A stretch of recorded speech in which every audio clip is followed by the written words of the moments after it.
Hello, my dear students. Welcome to online class of Punur Girls High School.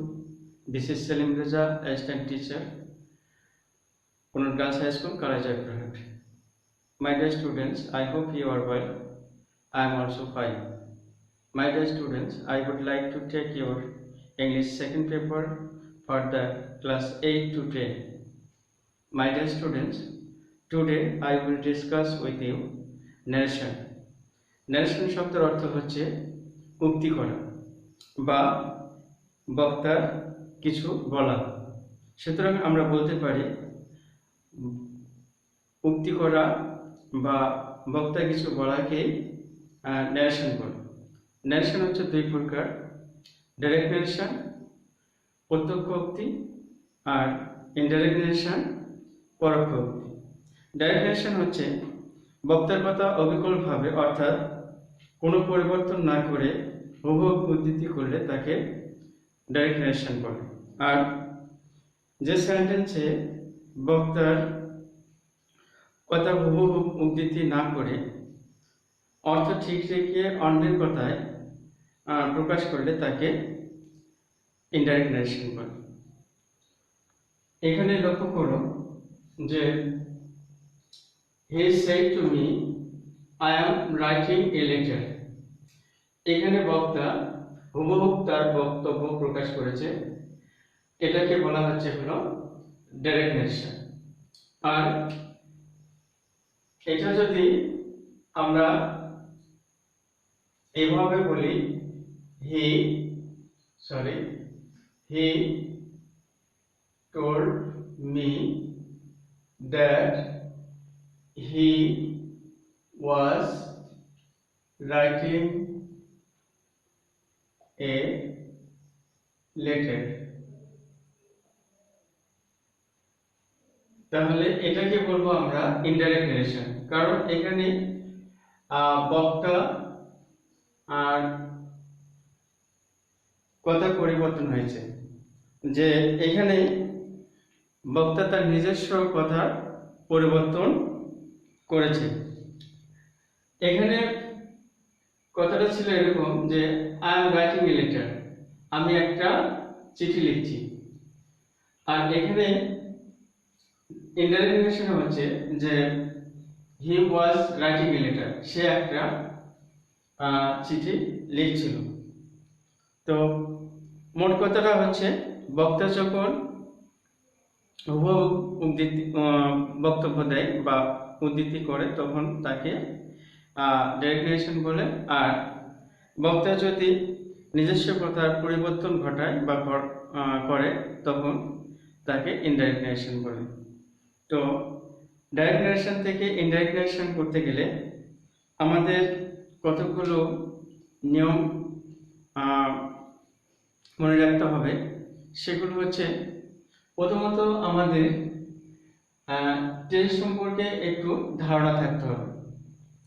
আমরা direct narration থেকে indirect narration রূপান্তরিত করতে গেলে টেন্সের কিছু পরিবর্তন ঘটে, সেগুলো সম্পর্কে আমরা আলোচনা করি। তো খেয়াল রাখতে হবে, যদি রিপোর্টিং ভার্বটা পাস্ট ফর্ম হয়, রিপোর্টিং ভার্বটা যদি পাস্ট ফর্ম হয়, সেই ক্ষেত্রে ভার্ব V1 বলতে বোঝাচ্ছে ভার্বের প্রেজেন্ট ফর্ম যেটা, ঠিক আছে। তো ভার্ব 1 যদি থাকে তাহলে ভার্ব 2 হবে, অর্থাৎ ভার্বটা পাস্ট হবে। এরপর ভার্ব 2 যদি থাকে, মানে ভার্বটা যদি পাস্ট থাকে তাহলে ইনডাইরেক্ট ন্যারেশন করার সময় এটা পাস্ট পারফেক্ট টেন্স হবে। আর পারফেক্ট টেন্স হলে অক্সিলারি ভার্ব হচ্ছে হ্যাড, আর মূল ভার্বটা হবে পিপি, অর্থাৎ পাস্ট পার্টিসিপল। তো এরপর দেখো যে এম ইজ আর যদি থাকে ডাইরেক্ট ন্যারেশনে, ইনডাইরেক্ট ন্যারেশনের ক্ষেত্রে আমরা ওয়াজ ওয়ার ব্যবহার করব। এরপর ডাইরেক্ট ন্যারেশনে যদি ওয়াজ ওয়ার যদি থাকে তাহলে আমরা হ্যাড বিন ব্যবহার করব, ঠিক আছে। এরপর হ্যাভ, হ্যাজ, হ্যাড এগুলো যদি থাকে তাহলে ইনডাইরেক্ট ন্যারেশনে আমরা হ্যাভ ব্যবহার করব। এরপর যে মডেল ভার্বগুলো আছে এই মডেল ভার্বগুলো কি করব আমরা ডাইরেক্ট থেকে ইনডাইরেক্ট যখন করব তো এই মডেল ভার্বের পাস্ট করতে হবে। যেমনটা দেখো, উইল থাকলে কি হবে? উড হবে। শাল থাকলে শুড, ক্যান থাকলে কুড, এবং মে থাকলে মাইট, শুড থাকলে দেখো এখানে পাস্ট আছে মডেল ভার্ব, এর পরিবর্তন হবে না, যা আছে তাই হবে। তো প্রিয় শিক্ষার্থী বন্ধু, এটা আমরা জানলাম হলো ডাইরেক্ট নারেশন থেকে ইনডাইরেক্ট নারেশন যখন আমরা করব আর রিপিটিং ভার্ব যদি পাস্ট ফর্ম থাকে তাহলে আমরা এইভাবে সহজে টেন্সের পরিবর্তন করব। তো আমরা তো জানি যে টেন্স যখন প্রেজেন্ট ইনডিফিনিট টেন্স থাকে পাস্ট ইনডিফিনিট টেন্স হয়, প্রেজেন্ট কন্টিনিউয়াস থাকলে পাস্ট কন্টিনিউয়াস টেন্স হয়। এগুলো আমাদের অনেক সময় খেয়াল নাও থাকতে পারে, সেই ক্ষেত্রে আমি এটা শর্ট ভাবে তোমাদের মনে রাখার জন্য এটা লিখে দিলাম, তোমরা খাতায় লিখে নাও, ঠিক আছে। এরপরে একটা বিষয় হচ্ছে যে এখানে আমাদের একটা জিনিস খেয়াল রাখতে হবে, যেটা অবশ্যই মনে রাখতে হবে। এখানে দেখো দুইটা ক্লোজ আছে, একটা হচ্ছে হি সেড টু মি, আর একটা হচ্ছে I am writing a letter. তো হি সেড টু মি এটা হচ্ছে একটা ক্লোজ, আর হচ্ছে I am writing a letter এটা একটা ক্লোজ। এটাকে বলা হচ্ছে হলো রিপোর্টিং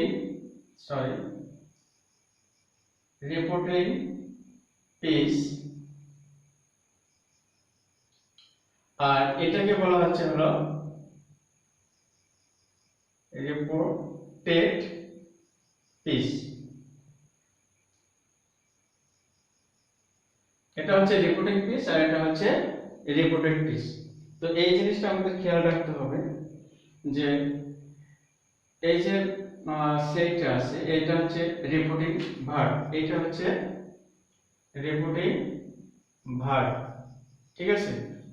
তো আমরা টেন্সটা কিভাবে পরিবর্তন করব, যদি এখানে রিপোর্টিং ভার্বটা সেট যদি মানে পার্ট যদি থাকে তাহলে আমরা এটা ভার্বের পরিবর্তন করব, মানে টেন্সের পরিবর্তন করব।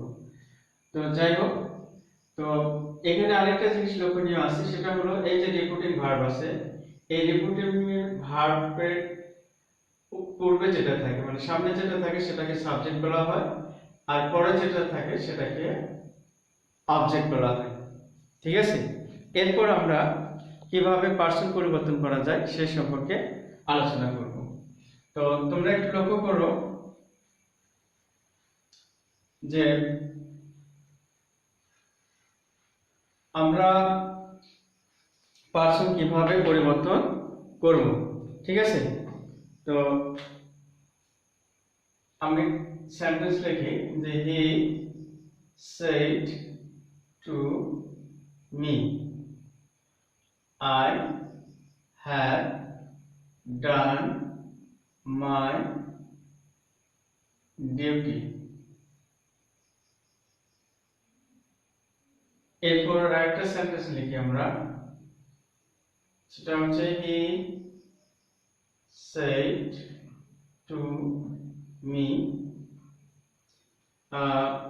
you have done your duty.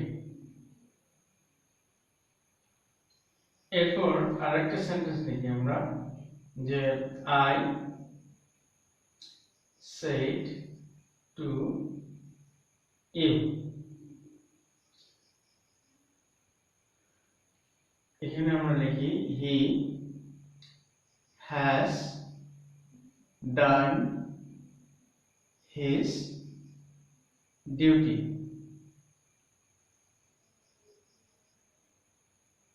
এখানে আমি তিনটা সেন্টেন্স লিখছি, তোমরা ভালো করে লক্ষ্য করে দেখো যে আমরা কিভাবে পার্সন পরিবর্তন করব।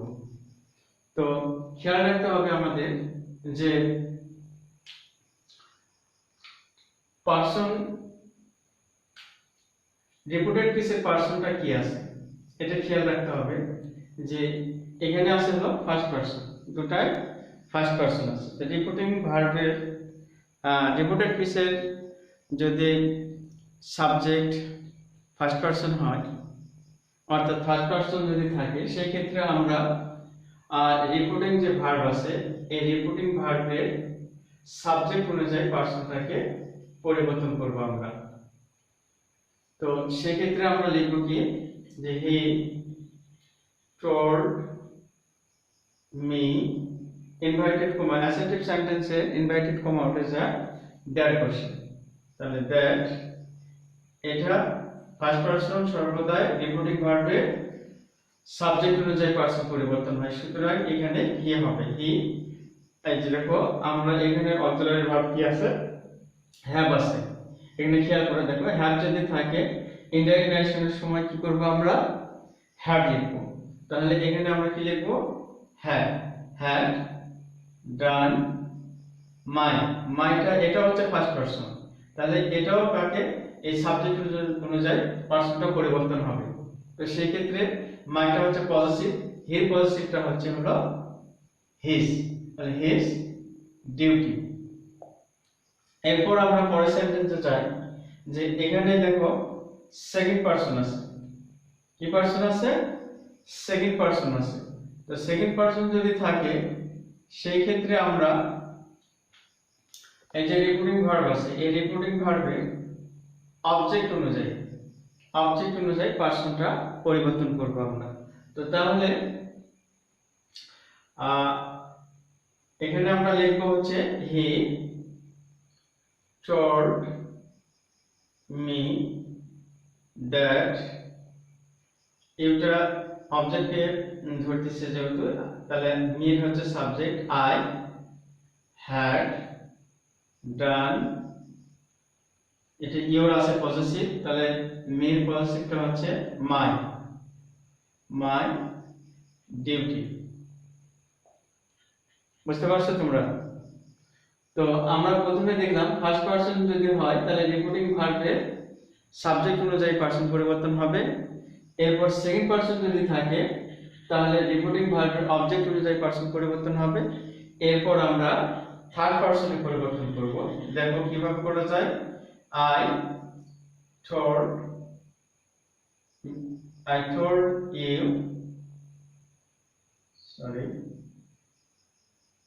I told you that, হ্যাঁ থার্ড পারসনের এই পারসনের পরিবর্তন হয় না, যা আছে তাই থাকবে। একটা জিনিস খেয়াল রাখবে যে ফার্স্ট পারসনের পরিবর্তন ঘটে সেটা হলো রিপোর্টিং ভার্বের সাবজেক্ট অনুযায়ী, সেকেন্ড পারসন হলো রিপোর্টিং ভার্বের অবজেক্ট অনুযায়ী, আর থার্ড পারসনে কোনো পরিবর্তন হয় না, যা আছে তাই থাকে, শুধু টেন্সের পরিবর্তন হবে। তাহলে এখানে আমরা লিখব he had done his duty.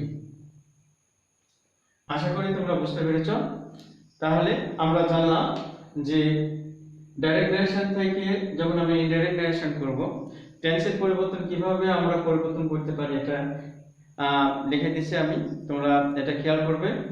এরপর পারসন আমরা কিভাবে পরিবর্তন করি সেটাও এখানে লিখে দেওয়া হয়েছে যে ফার্স্ট পারসন যদি থাকে তাহলে রিপোর্টিং ভার্বের সাবজেক্ট অনুযায়ী, সেকেন্ড পারসন যদি হয় রিপোর্টিং ভার্বের অবজেক্ট অনুযায়ী, আর থার্ড পারসনের কোনো পরিবর্তন হয় না। ঠিক আছে, এরপর আমরা অন্যান্য টেন্সের কিভাবে ডাইরেক্ট থেকে ইনডাইরেক্ট নারেশন রূপান্তরিত করব সেগুলো নিয়ে একটু আলোচনা করি আমরা। তো সেক্ষেত্রে কিন্তু তোমরা একটু লক্ষ্য করো যে রিপোর্টিং ভার্ব যদি প্রেজেন্ট ফর্ম হয়, দেখো হি সেজ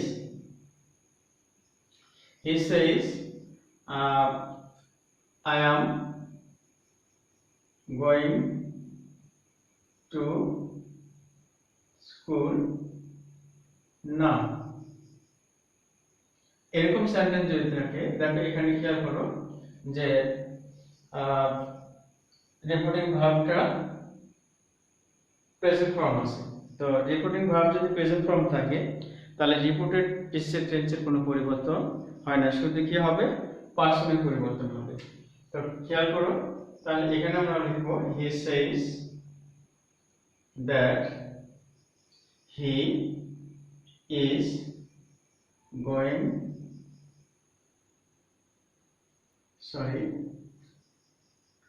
to স্কুল নাও থাকলে কি হয় হ্যাঁ দেন হয় ঠিক আছে এটা খেয়াল করবা এরপর যদি রিপিটিং ভার্বটা যদি ফিউচার হয় যেমনটা দেখো he will he will say to me inverted comma I have done this এরকম সেন্টেন্স যদি থাকে তাহলে যেহেতু এখানে আমি আগে বলছি যে প্রেজেন্ট ফর্ম যদি থাকে রিপিটিং ভার্বটা প্রেজেন্ট যদি হয় তাহলে রিপিটেড প্রেজেন্ট টেন্সের পরিবর্তন হবে না আবার যদি ফিউচার রিপিটিং ভার্বটা যদি ফিউচার হয় তাহলে রিপিটেড প্রেজেন্ট টেন্সের কোনো পরিবর্তন হবে না তাহলে এটা হবে যে he will say to me that হ্যাঁ পার্সনে পরিবর্তন হবে হি তাহলে রিপিটিং ভার্ব সাবজেক্টকে ধরতেছে আই সুতরাং এখানে কি হবে তাহলে he has done this that this থাকলে আমরা দ্যাট লিখব দ্যাট ঠিক আছে তো এইভাবে আমরা ডাইরেকশন থেকে ইনডাইরেকশন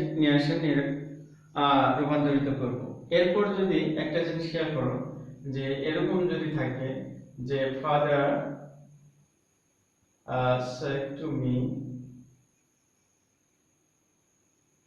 man is mortal দেখো এটা লক্ষ্য করো ম্যান ইজ মর্টাল মানুষ মরণশীল এই বাক্যটা হচ্ছে চিরন্তন সত্য মানে ইউনিভার্সাল ট্রুথ তো এরকম সেন্টেন্স যদি থাকে তাহলে কোনো পরিবর্তনই হবে না শুধু মাঝখানে ইনভার্টেড কমা অফিসে দ্যাট বসবে তাহলে father told me that man is mortal তো আশা করি তোমরা এগুলো বুঝতে পেরেছো এরপর যদি মডাল ভার্ব যদি থাকে যেমন एग्जांपल দেখো যে she said to me I can't do this work এরকম সেন্টেন্স যদি মডাল ভার্ব যুক্ত যদি থাকে তাহলে কিভাবে আমরা পরিবর্তন করব একটু খেয়াল করো যে she told me that she could do that work আশা করি তোমরা অ্যাসার্টিভ সেন্টেন্সে ডাইরেক্ট নেশন থেকে কিভাবে ইনডাইরেক্ট নেশন করা যায় সে সম্পর্কে ধারণা লাভ করেছো তো এরপর আমরা ইন্টারগেটিভ সেন্টেন্সে কয়েকটা উদাহরণ দিই লক্ষ্য করো তোমরা আমরা অ্যাসার্টিভ সেন্টেন্সে ডাইরেক্ট থেকে ইনডাইরেক্ট নেশন যখন করলাম কোটেশন তুলে দিয়ে আমরা কি লিখলাম হ্যাঁ দ্যাট লিখছি ঠিক আছে এরপর ইন্টারগেটিভ সেন্টেন্সের ক্ষেত্রে লক্ষ্য করে দেখো যে হি said to me are you doing this sum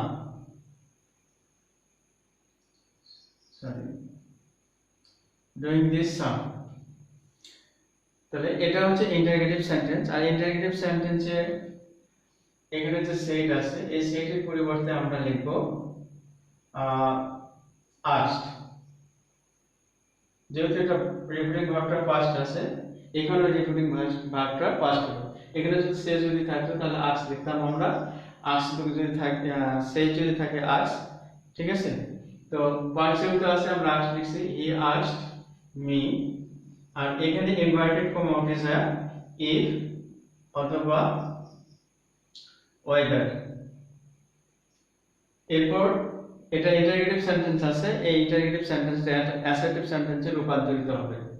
তো অ্যাসার্টিভ সেন্টেন্স আমি আগে বলছি যে সেকেন্ড পারসন যদি হয় রিপোর্টিং ভার্বের অবজেক্ট অনুযায়ী পারসন পরিবর্তন হবে। তাহলে এখানে আই